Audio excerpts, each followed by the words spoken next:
Wonderful. 7-2 Daystar here, away for a couple of weeks. Been busy doing, been studying in psychology, and one of the things I've been studying is a very interesting thing about humans, is our apparently innate, partially learned, possibly.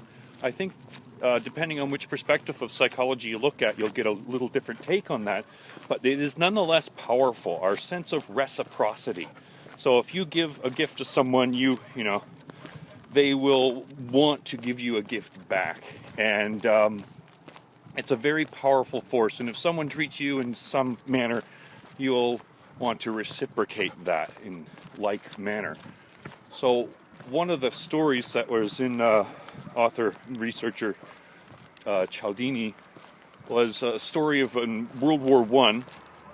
There was a German soldier who was in intelligence, and one of the things he did amazingly was crossing the no man's land. He would capture an enemy soldier and then bring him back at gunpoint to his side so that he could be interrogated, so that they could get intelligence that way. So he had pulled this mission off several times and was in the act of doing so when he caught a soldier unaware without his weapon, and he had him at gunpoint. The only thing that the soldier could do, he had a piece of bread in his hand, and he offered the piece of bread to the German soldier. And then in that circumstance, the German soldier could not bring himself to follow through with this mission and take him back to be interrogated. Which shows us, even at the risk of, I imagine his senior officers would be pretty displeased with him at a failed mission. It shows us how powerful that is. And this couples with what I was doing today, again, talking on Mars Summit.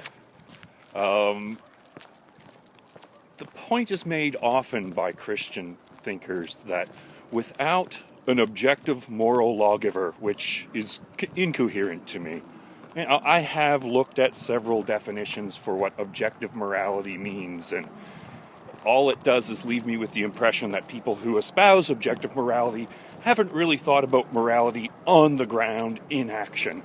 They haven't looked at a descriptive evaluation of morality in the ways that sociologists and psychologists have to. They seem to have this sort of idealized idea, and they don't seem to realize that doesn't connect with reality in any direct fashion. The direct ways that morality that's ingrained in us, either innate by way of biology, there's some good evidence for that, or through our upbringing, there's definitely good evidence for both. And as these things typically work out, that it's somewhere in between. But we still have this powerful sense of morality that's with us. And Peter Kupish says, well, without a God-given morality, in an atheistic worldview, we're left with all morality is subjective. So is that a subjective moral that we would want to reciprocate, even if that's something that's deeply innate, or even if it's represented in societal institutions? Is that really just subjective? And if it is, what's the danger?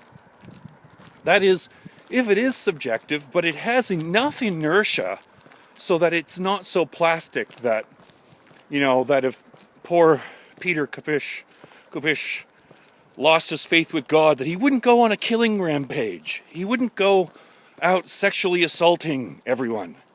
I doubt that would happen, because I know, or at least I trust, that it is not God. That it's not God and His morality and what He's written in our hearts that determines whether we're good or bad. It's these other things. It's our traditions. It's perhaps our biology, perhaps our genes that determine these things. So even if you want to use this subjective, objective dichotomy, which I find so useless, what's the danger? That's my thoughts for today. 7 2-day star out.